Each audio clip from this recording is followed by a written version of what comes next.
Hello students, today we'll start Business Studies Chapter 7, Directing.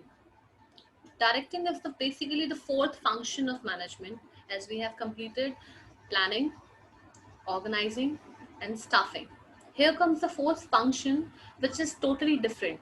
अभी तक हमने जितने भी functions किए they all were the thinking functions जहाँ पे हम सोचते हैं कि हमारे plans क्या हैं. So under the planning function we actually formulated the plans of our organization. And there comes the organizing function where we organize the structure of our organization. Okay?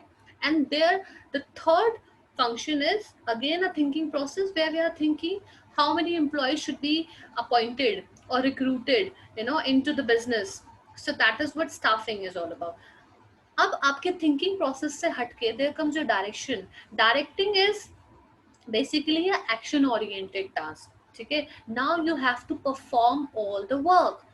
That is what directing is all about. No matter how good your plans you have formulated, no matter how uh, best your organization structure is, and uh, it also doesn't matter that your employees are very good until and unless your directing functions no, you are not doing well or you are not doing the best, it will not get be all the other functions will get void. Okay आपके और functions जो हैं वो सारे के सारे अच्छे से नहीं हो पाएंगे. सो इन डायरेक्शन इन डायरेक्टिंग आपका जो फोर्थ फंक्शन है वो आपका एक्शन ओरिएंटेड है, जो कि उसका मीनिंग हमें क्या बोलता है. The meaning says now you have to give instruction to your employees, you have to guide them, you have to counsel them and you have to motivate them and lead the staff in the organization to achieve the organizational goals. Clear है. यानी अब आपको क्या करना है directing के जरिए वो जो चाबी है ताले की जिसकी वजह से वो यूजलेस है ताला, तो now you have to use the key जिसमें अब आप क्या करोगे जो प्लान्स आपने डिसाइड किए थे अब उसको आप इंस्ट्रक्ट करो लोगों को. ठीक है, जो आपने ऑर्गेनाइज किया था उसके अकॉर्डिंगली लोगों को समझाओ, काउंसिल करो. ठीक है, उनको मोटिवेट करो और उनको आगे लेके जाओ ऑर्गेनाइजेशनल गोल्स के लिए. So this is what directing is all about.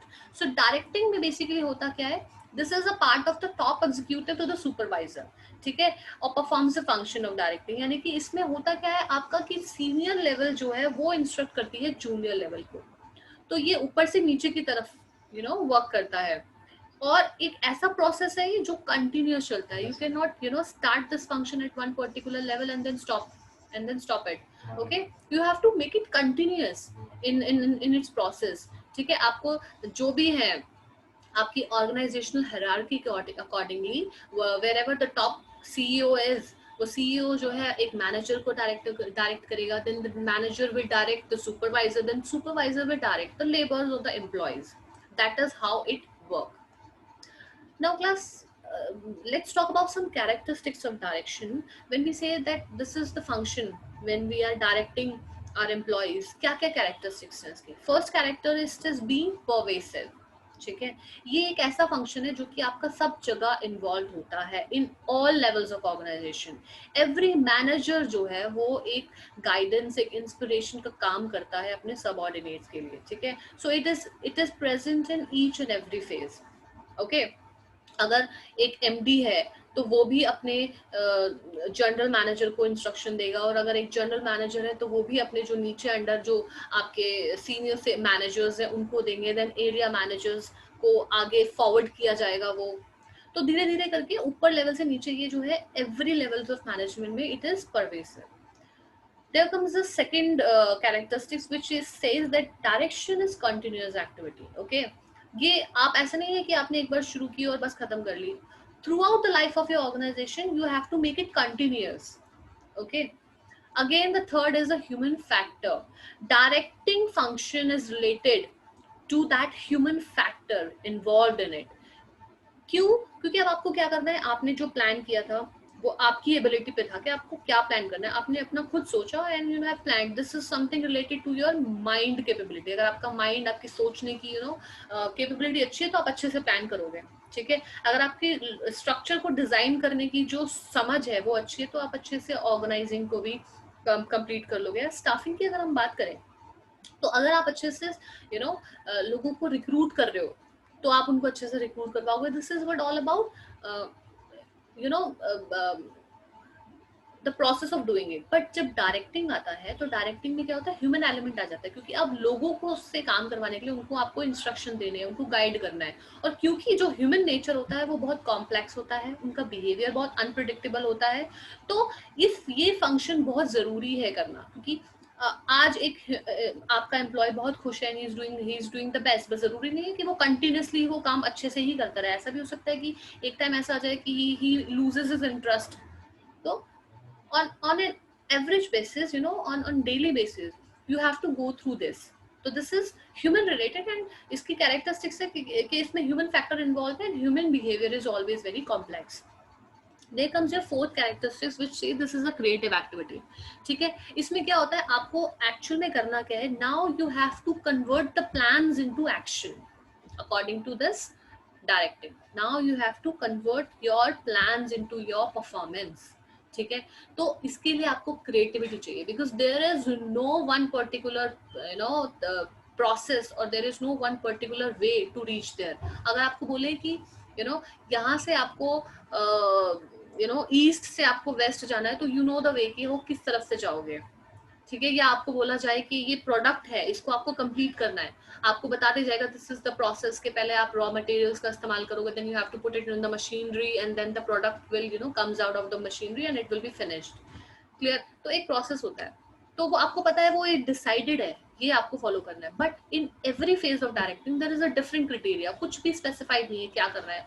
तो कैसे होगा, it depends all upon your creativity, कितने आप क्रिएटिव हैं। ठीक है, इस फंक्शन में अगर आप अच्छी अपनी क्रिएटिविटी नहीं इस्तेमाल करते हो, तो you will not be able to perform it well. Okay, and इस फंक्शन के बिना जो लोग होते हैं वो इनएक्टिव हो जाते हैं। अगर आप उनको डायरेक्ट नहीं करोगे, उनको इंस्ट्रक्ट नहीं करोगे, उनको देखते नहीं रहोगे, तो पीपल विल बिकम इनएक्टिव। ठीक है, and your physical resources means your human resources will become meaningless. There comes your fifth characteristics, which is executive function. Executive function is now, as I told you, that you have to you know uh, now you have to convert the plans into action. तो executive function आपको ये बोलता है कि direction के अंदर अब आपको उनको एग्जीक्यूट करना है। ठीक है, मैनेजर्स के जरिए आपको अपने सब जो है उन लोगों से काम करवाना है। ओके, जो भी आपका एंटरप्राइज का गोल है उसको अचीव करने के लिए you have to execute the plans, you have to convert the plans into action. This is what your executive function. That is why the directing function is an executive function. There comes a sixth characteristic which say that this is a delegate function.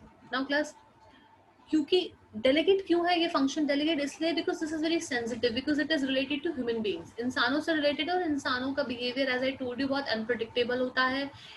इंसान जो है हर समय एक अलग चीज सोचता है, एक अलग काम करता है। ठीक है, तो ये बहुत ही डेलीगेट फंक्शन है। तो दैट इज वाई इंसानों का नेचर इसमें क्योंकि डील करना पड़ता है, that is why we call it as delegate function. Okay, now next is your importance. Now what do you mean by why we need this directing as a function in our organization? हमने सब कुछ तो plan कर लिया, हमने सब कुछ organise भी कर दिया, हमने लोगों को भी रख दिया यहाँ पर, अब हमें क्यों जरूरत है इसकी? ठीक है, लोग जो है अपने आप कर लेंगे जो भी हमने डिसाइड किया था, राइट? अब इसके लिए वैसे होता क्या है,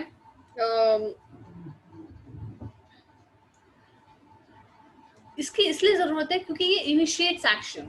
ठीक है, अब अभी तक हम सारी चीजें जो है वो थिंकिंग प्रोसेस थी, everything was related to your mind process, now this is the action related work. ठीक है, अब आपको इनिशिएट्स लेना है। ठीक है, इसमें आपको क्या करना है, you have to initiate the action. So this that is why इसको हमें करने की जरूरत है। अगर आप जो है उनको इंस्ट्रक्शंस ही नहीं देंगे अपने एम्प्लॉयज को, उनको बताएंगे ही नहीं डायरेक्शन के किस तरफ जाना है, तो आप वो अच्छे से प्लान को नहीं कर पाएंगे। ठीक है, they will not convert the plans into the result, वो उस प्लान को रिजल्ट में नहीं कर पाएंगे, क्योंकि जब आपने प्लान करना बनाया है, आपने उसको पता है कि किस तरीके से वो आपको चाहिए, whatever you want, you know it very well, तो उसको एक्सप्लेन भी करना पड़ेगा आपको अदर पर्सन को, and you have to direct them very. तो this function is basically initiates the action. अभी तक जो भी thinking process चल रहा था, all finished, now you have to come to the action now. ठीक है, it's integrates employees efforts. Class. अब ये फंक्शन जो है जितने भी एम्प्लॉयज है उनके एफर्ट्स को इंटीग्रेट करता है, मतलब इकट्ठा करता है और एक दिशा में लेके जाता है। हर एक एम्प्लॉय है वो उसका काम करने का तरीका है अलग है, वो अलग तरीके से काम करेगा। अगर हर कोई अपना अलग तरीके से काम करने लग जाए और वो अपना अलग अलग डायरेक्शन में चले तो कोई भी ऑर्गेनाइजेशनल गोल की तरफ नहीं पहुंचेगा। तो being a manager, this is your responsibility that with the help of this directing function you have to integrate all the employees efforts into one direction which is called the organizational goals। ठीक है, आपको उनकी सारी activities को जो है वो क्या करना पड़ेगा, इंटीग्रेट करना पड़ेगा। You have to supervise them, you have to guide them, you have to counsel them. There comes the third, means of motivation. ठीक है, means of motivation is basically what आपका यहाँ पर आपको जो है अब लोगों से काम कराने के लिए उनको मोटिवेट भी करना पड़ता है। ठीक है, ये एक जरिया है, डायरेक्टिंग एक जरिया होता है आपके लोगों को काम से अच्छे से मोटिवेट कराने का। अगर आप चाहते हैं कि आपका काम बहुत एफिशिएंट हो तो you have to motivate your employees. Clear, facilitate change. Directing के जरिए जो है आप अपने अपने ऑर्गेनाइजेशन में कोई भी चेंज ला सकते हैं। नाउ क्लास, डायरेक्टिंग जो है अगर हमेशा से जो आपके एम्प्लॉयज होते हैं they are not easy to cope with the new environment. ठीक है, चेंजेस के साथ वो अपने आप को एडजस्ट नहीं कर पाते हैं। तो यहाँ पे डायरेक्टिंग फंक्शन के जरिए आपको अगर कोई चेंज आपको लगता है कि हाँ लाना है तो वो डायरेक्टिंग के जरिए आप ला सकते हैं। अगर आपने उनको अच्छे से समझाया है क्या काम है तो नई चीजें आप भी उनको इम्प्लीमेंट करवा सकते हैं। ठीक है, तो नई चीजें कुछ भी लानी है आपको तो वो आप डायरेक्टिंग के जरिए बहुत इजीली लेकर आ सकते हैं। There comes your fifth function which से that stability and balance in the organization.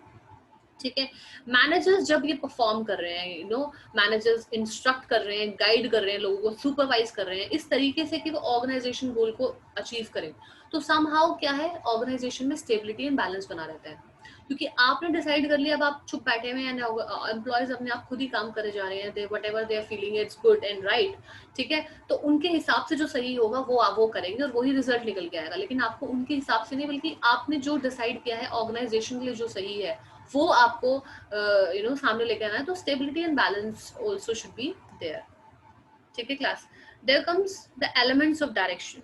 ठीक है, नेक्स्ट इज आपकी डायरेक्शन में कुछ एलिमेंट्स होते हैं, like in direction supervision is also there, motivation is also there, leadership and communication is also there. ठीक है, अब हम एक एक करके यहाँ पे इनको एक बार ब्रीफली समझ लेते हैं कि सुपरविजन क्या है। Supervision is basically overseeing the work of your employees. ठीक है, आपने उनको इंस्ट्रक्शन दे दिया, सब कुछ दे दिया, अब आप देखोगे कि वो क्या कर रहे हैं। अगर वो काम अच्छे से कर रहे हैं, वेरी गुड, आप उनको गाइड करते रहेंगे। लेकिन अगर आप वो अच्छे से काम नहीं कर रहे तो आप उनकी प्रॉब्लम्स को फाइंड आउट करेंगे, सॉल्व करेंगे और उनको बताएंगे और काम करने के लिए। ठीक है, this is what supervision, that you are having a look, आप उनको देख रहे हैं और उनको बता रहे हैं अगर उनको कोई गलती करते हैं। There comes the second element which is motivation.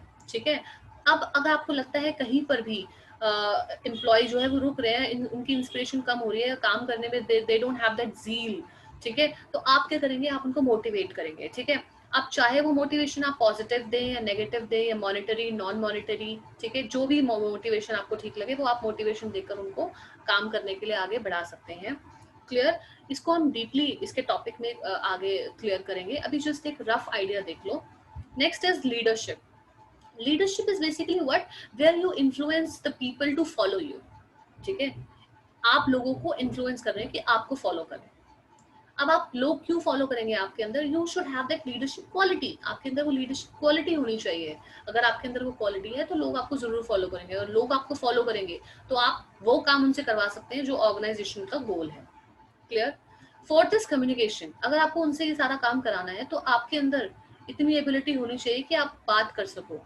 Communication होता क्या है, एक तरीके से इंफॉर्मेशन को एक्सचेंज करने का एक तरीका है।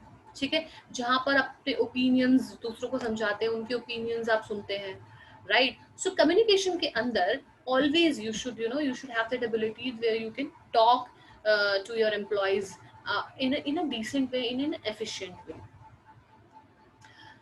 Now class, इन सारे एलिमेंट्स को now we will have a look upon deeply. अब हम सारी चीजें बहुत डीपली पढ़ेंगे। सबसे पहले सुपरविजन, जैसे हमने आपको बताया कि अब आपको क्या करना है, ये एक इस तरीके का प्रोसेस है जहाँ पे आप देख रहे हैं कि आपके एम्प्लॉयज क्या काम करें, और देखने के साथ साथ उनके एफर्ट्स में अगर कोई आपको डेविएशन दिखाई दे रही है तो आप क्या कर रहे हैं, उनको गाइड करेंगे।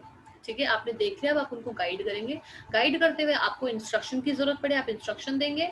ठीक है, और आप उनको कंटिन्यूस ऑब्जर्व करेंगे, मॉनिटर करेंगे, एंड आप उनको सही सही डायरेक्शन में गाइड करेंगे। तो ये जो आपका सुपरविजन है ये बहुत इंपॉर्टेंट है, क्योंकि ये सब लेवल्स पे आता है। सुपरविजन आपका सब लेवल्स पे आता है, बट बेसिकली अगर हम बोला जाए तो supervision is always at the lower level के जो मैनेजमेंट होता है उनको सुपरवाइजर की जरूरत पड़ती है, क्योंकि वो ही एम्प्लॉयज को बार बार देख सकते हैं कि वो क्या काम कर रहे हैं।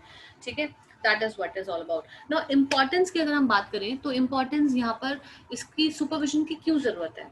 सुपरविजन की जरूरत इसलिए है कि सुपरविजन जो होता है वर्कर्स और मैनेजमेंट के बीच का लिंक होता है। ठीक है, उन दोनों के बीच का लिंक है। अगर एक एम्प्लॉय को कोई प्रॉब्लम है तो वो सुपरवाइजर के जरिए मैनेजमेंट तक पहुंच सकता है, और मैनेजमेंट को अगर कोई एम्प्लॉय से प्रॉब्लम है तो वो सुपरवाइजर के जरिए उस बात को एम्प्लॉय तक पहुंचा देगा। तो दोनों के बीच का क्या है, मीडिएटर का काम कर रहा है। ठीक है, second is ensures issuing instruction. ठीक है, अब ये जो है इस बात की आपको के लिए निश्चिंत कर देता है कि आपने जो इंस्ट्रक्शंस हैं अपने एम्प्लॉय को बहुत ही अच्छी तरीके से कम्युनिकेट कर दिए हैं, उनको बता दिए हैं, अब वो काम अच्छे से कर रहे हैं। ठीक है, फैसिलिटेट्स कंट्रोल। ठीक है, अब यहाँ पे आप क्या कर रहे हैं, आप जो है अपने एम्प्लॉयज के काम को कंट्रोल भी कर पाते हैं, क्योंकि आपको पता है उनको काम किस तरीके से करना है, और अगर वो उस काम को नहीं करते तो आप देख रहे हैं, सुपरवाइज कर रहे हैं, और फिर उनको गाइड भी कर रहे हैं कि ठीक करो। तो मतलब आप क्या कर रहे हो, कहीं ना कहीं आप उनके कामों को कंट्रोल कर रहे हो, क्योंकि जो आपने प्लान आउटपुट डिसाइड किया है वो निकल के आना चाहिए, वो रिजल्ट आना चाहिए। वो रिजल्ट कभी आएगा, जब आप उनके कामों को कंट्रोल कर लोगे। ठीक है, there comes maintenance of discipline. Discipline आप डायरेक्शन के इस एलिमेंट सुपरविजन के जरिए डिसिप्लिन ला सकते हो। अगर आप चाहते हो कि डिसिप्लिन रहे तो पहले पता तो होना चाहिए कि प्रॉब्लम्स कहाँ आ रही है। प्रॉब्लम्स तभी पता चलेंगे जब आप उनको सुपरविजन के जरिए ओवरसी करेंगे, और when you are overseeing them, ठीक है, तो you are actually maintaining the discipline. तो आप डिसिप्लिन जो है वो अपने ऑर्गेनाइजेशन के अंदर क्रिएट कर सकते हो। Again feedback is also one important factor of this supervision, जहाँ पे आप क्या करते हैं, अगर सबऑर्डिनेट्स आपके जो एम्प्लॉयज हैं उनको कोई प्रॉब्लम है तो वो उनसे आप उनसे फीडबैक ले सकते हैं। ठीक है, और उनका फीडबैक आगे पहुंचा सकते हैं। वैसे ही मैनेजमेंट से अगर कोई फीडबैक मिला है तो वो फीडबैक आप रिसीव करेंगे सबसे पहले, और उसके बाद एम्प्लॉयज को बताएंगे। तो हर तरीके का फीडबैक, यानी चीजें कैसी चल रही हैं, अच्छी चल रही है, बेकार चल रही है, हर तरीके का फीडबैक जो है आप उनसे लेते हैं, और उन फीडबैक्स के जरिए आप जो है अगर कुछ चेंजेस करने पड़े आपको अपने प्लान्स में, तो उन प्लान्स में चेंजेस भी आप कर सकते हैं। जरूरी नहीं जो आपने प्लान कर दिया वो बिल्कुल परफेक्ट है, उनमें कुछ चेंजेस की जरूरत ही नहीं है।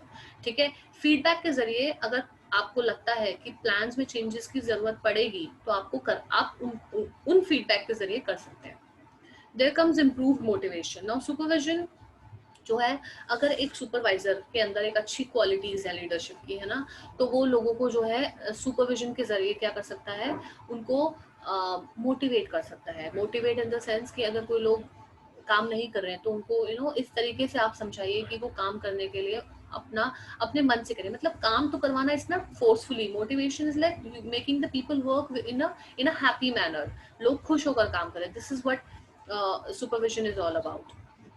Seventh is optimum utilization of resources. Now class, जितने भी रिसोर्सेज हैं उनका वेस्ट ना हो, तो बहुत जरूरी है कि आप देखते रहें कि लोग रिसोर्सेज का इस्तेमाल बहुत अच्छे से कर रहे हैं।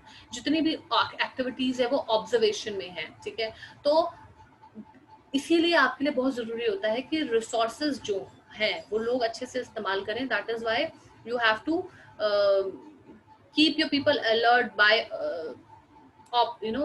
utilizing the resources very effectively. There comes your second element which is motivation. Now class, motivation आपका ये होता है लोगों को stimulate करना कि वो desired goal को complete कर सके। ठीक है, इसमें आपके तीन टर्म्स आते हैं, एक होता है मोटिव, एक होता है मोटिवेशन, और एक होता है मोटिवेटर्स।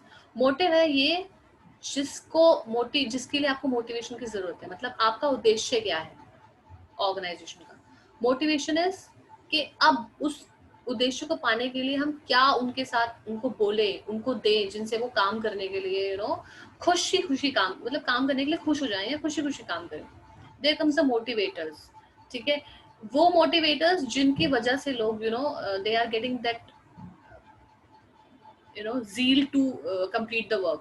वो चीजें जिनके जरिए जो लोग हैं, अब वो सारे एग्जाम्पल्स या वो सारे एलिमेंट्स जिनके जरिए अब लोग काम करने के लिए इंटरेस्टेड हैं, उनको लग रहा है कि हाँ they will get that monetary benefit if they will complete this task. So these are the motivators. This monetary element will be working as a motivator. So आपका मोटिवेशन 3 चीजों से मिलता है। एक वहां पे तो एक मोटिव होना चाहिए, एक आपका उद्देश्य होना चाहिए, एक मोटिवेशन होना चाहिए एंड देन एक मोटिवेटर होना चाहिए, राइट? अगर हम इसका एग्जांपल दें तो motive is basically your organizational goals, right? Motivation is कि लोगों को आपको काम के लिए आगे बढ़ाना है, उनको स्टिमुलेट करना है, ठीक है? और इस तरीके से स्टिमुलेट करना है कि आप उनकी नीड्स को भी सेटिस्फाई कर सको, यानी खुशी खुशी। There comes motivator. मोटिवेटर्स होते हैं वो सारी चीजें जिनके जरिए लोग काम करने में इंटरेस्टेड होंगे, जैसे कि उनकी सैलरी, उनका बोनस, उनकी प्रमोशन। लाइक आप लोग इतने इंटरेस्टेड होकर काम क्यों कर रहे हो? क्योंकि पता है you will get the certificate, you will get your result. आपका ये मोटिवेशन है, ये आपके मोटिवेटर्स हैं कि you will get a good एक कॉम्पिटिशन में जीतने का मोटिवेशन क्यों होता है? That you will get that one particular prize, तो that prize is a motivator, okay? अब इसके फीचर्स क्या है? Now class, motivation is a psychological phenomena, ठीक है? कि आपका माइंड से रिलेटेड होता है। This is not something related to physical या फिजिकल एक्टिविटी है कि फिजिकली लोगों को बोल दिया आप काम कर लो या नो। आपको उनको ये नहीं कि उनको फिजिकली करवाना है, आपको उनके माइंड के अंदर घुसना पड़ेगा, ठीक है? You have to, you can not force the employees physically कि करो करो ये काम, बट आप उनके माइंड के अंदर इस तरीके की चीजें डालेंगे कि वो काम करने के लिए इन्फ्लुएंस हो जाए। तो that is why this feature is psychological. Now next is its goal और डायरेक्टेड बिहेवियर, ठीक है? कि आप जो है मोटिवेशन क्यों कर रहे हैं? क्योंकि आप चाहते हैं कि लोग जो है वो गोल अचीव कर लें, लोग जो है वो गोल अचीव कर लें। That is why you are doing this, that is why आप इसको इम्प्लीमेंट करते हो। तो ये इसका फीचर है कि मोटिवेशन इसलिए लोगों को करना है। कहाँ मोटिवेशन करना है? अपने ऑर्गेनाइजेशन गोल को अचीव करने के लिए, ठीक है? मोटिवेशन जो होती है आपकी वो पॉजिटिव भी हो सकती है, नेगेटिव भी हो सकती है। मतलब आप लोगों को अच्छे से भी समझा के, प्यार से समझा के कर सकते हैं। For example being a teacher, हम positive motivation and negative motivation दोनों का इस्तेमाल करते हैं। लाइक किसी बच्चे ने बहुत अच्छा किया तो हमने उनकी पूरी क्लास में तारीफ कर दी, हमने उनके लिए क्लैप करा दी, तो आप बहुत पॉजिटिवली मोटिवेटेड हो गए। अब आप चाहते हैं कि मुझे ये दोबारा चाहिए, मुझे ये जो प्रेज है, ये तालियां है, दोबारा चाहिए, तो मैं ये काम करूंगा। Positive. Negative is like we are finding a student doing मिसचीव्स ऑल द टाइम, तो हम क्या कर रहे हैं? उनको पनिशमेंट दे रहे हैं, raise your hands and stand up in the class, ठीक है? या get out of the class, something like that.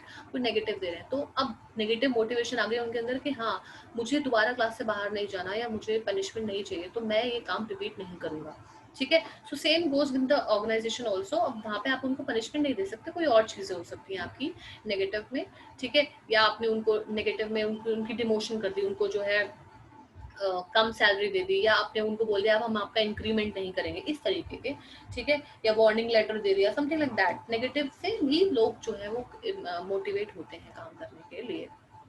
Complex process, motivation is a very complex process. As I told you, sometimes आपको नहीं पता कि लोग कैसे मोटिवेट होंगे, पॉजिटिवली होंगे, नेगेटिवली होंगे। आप पॉजिटिव ट्राई कर रहे हो, but then you find out कि नहीं भाई, यहाँ पे तो प्यार नहीं चलेगा, आप थोड़ा सा हार्श होना पड़ेगा।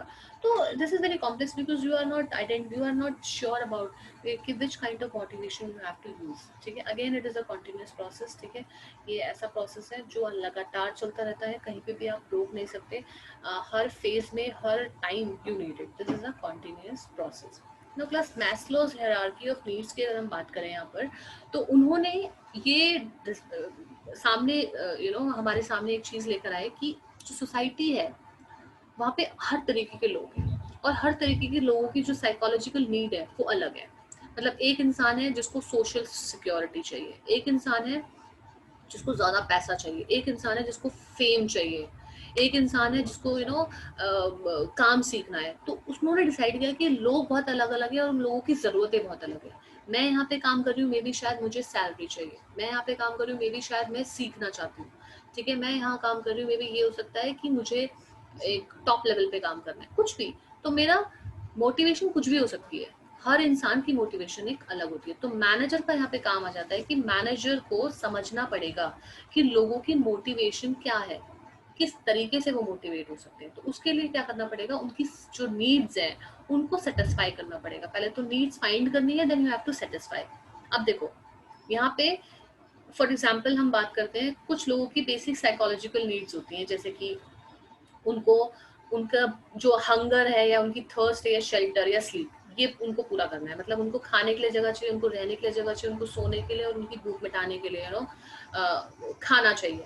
तो ये उनकी बेसिक नीड्स है। जहाँ पर ये आपका फिजियोलॉजिकल जो आपका बेसिक नीड्स है ना, वो जब आपको पता है किसी एम्प्लॉय की ये है कि भाई उनको रहने के लिए जगह चाहिए, उनको बेसिकली ये छोटी मोटी बेसिक चीज़ें, तो आपको समझ में आ जाएगा कि ये उनकी नीड है। अब उसको सेटिस्फाई कैसे करेंगे आप उनको सैलरी देंगे, आप उनको इंसेंटिव देंगे, अच्छी सैलरी वेजेस देंगे और उनको वर्किंग कंडीशन अच्छी प्रोवाइड करेंगे, तो उनकी ये नीड पूरी हो सकती है। दूसरी नीड होती है लोगों की सेफ्टी एंड सिक्योरिटी नीड्स। इसमें क्या होता है, लोग जो है वो अपने आप को सेफ रखना चाहते हैं, मतलब सेफ ऐसे एनवायरनमेंट में काम नहीं करना चाहते जहाँ पे वो इमोशनली हर्ट हो, या ऐसे एनवायरनमेंट में काम नहीं करना चाहते जहाँ पे उनको फिजिकली कोई परेशानी पहुंचे। तो आप उनको वो सेफ चाहते हैं कि वो यहाँ पर काम करें, उनको कोई प्रॉब्लम ना हो, वो सेफ रहना चाहते हैं, ठीक है। सो इन दैट केस ऑल्सो आप जो है उनको क्या करेंगे, जॉब सिक्योरिटी देंगे कि हाँ आप हमारे यहाँ पे 10 साल तक आप परमानेंट हो, या आप हमेशा के लिए परमानेंट हो। आपने उनको जॉब सिक्योर कर दिया, आप उनको बोल रहे हो कि जॉब खत्म होने के बाद भी हम आपको पेंशन देंगे, हम will give you the insurance as well. तो आप उनको सेफ्टी दे रहे हो, आप उनको सिक्योर करा रहे हो, ठीक है। नेक्स्ट इज एफिलिएशन और बिलोंगिंग नीड्स क्लास, ठीक है। इसमें क्या होता है, लोग आपसे प्यार चाहते हैं, दे नीड दैट बिलोंगिंग, उसको लगे कि अपनापन हो, ठीक है। तो जहाँ पे लोगों को आपको समझ में आए कि ये एम्प्लॉयज है जिनको अपनापन चाहिए, तो आप उनको अपनापन महसूस कराइए। आप उनको बोलिए कि they are not different, they are also related, you are also connected to you, ठीक है। तो उन एम्प्लॉयज को आप अपना समझ के being a friendship, being a friend, और एक फ्रेंडशिप क्रिएट करके आप उनको ये चीजें पूरी कर सकते हो। There is your esteem needs, जहाँ पे लोगों को self respect, anatomy, status, recognition, attention, ये सब चाहिए। कुछ लोग ऐसे होते हैं जिनको अटेंशन चाहिए कि आप ही सबसे बेस्ट हो, अगर आप उनको बोलते जाओ तो they will do it very good. तो आपको उनके परफॉर्मेंस को रिकॉग्नाइज करना है। अगर आपको उनको कुछ भी देना पड़े, चाहे सबके सामने बुला के क्लैप कराना पड़े, तारीफ करनी पड़े, कोई सर्टिफिकेट देना पड़े, तो उनकी सेल्फ एस्टीम को बढ़ाइए आप। You should make it grow, ठीक है। सेल्फ एक्चुअलाइजेशन नीड आपकी वो होती है जहां पर your self actualization need is जिसमें कि इंसान अब ग्रो करना चाहता है, अपनी ग्रोथ यानी जहां पर वो है उससे आगे बढ़ना चाहता है। तो आप उनको ये अपॉर्चुनिटी दीजिए, आप उनको प्रमोशन कराइए, ठीक है। आप उन जहाँ पे वो छोटे लेवल पे काम कर रहे हैं वहां पे आप उन्हें बड़े लेवल पे काम दीजिए। तो this is what your self actualization need is, ठीक है। नाउ क्लास, अब इंसेंटिव आपके दो तरीके के होते हैं, एक तो होता है फाइनेंशियल, एक नॉन फाइनेंशियल। यानी ऐसे इंसेंटिव जो आपके पैसों से जुड़े, जैसे कि आपका सैलरी, ठीक है, इंसेंटिव, अलग अलग तरीके के इंसेंटिव स्कीम, बोनस, प्रॉफिट का कुछ हिस्सा शेयर करना, स्टॉक का कुछ ऑप्शन देना, रिटायरमेंट के बेनिफिट देना लाइक पेंशन, ये सब, ठीक है, या आपको कोई पर्क्विसाइट्स देना। तो दीज आर फाइनेंशियल इंसेंटिव्स। ये हो गए आपकी फाइनेंशियल से। नॉन फाइनेंशियल भी होते हैं जिनसे लोग मोटिवेट हो, जरूरी नहीं पैसे से ही हो। अगर आप उनको एक अच्छा स्टेटस देंगे, एक अच्छी डेजिग्नेशन देंगे, वो मोटिवेट होंगे। आप उनको उनके लिए ऑर्गेनाइजेशन का जो क्लाइमेट है वो अच्छा बनाएंगे, तो वो मोटिवेट होते हैं। कैरियर एडवांसमेंट की अपॉर्चुनिटीज देंगे, जहाँ पे उनको लगेगा कि आपके साथ काम करके वो आगे बढ़ सकते हैं, तो वो काम करेंगे, ठीक है।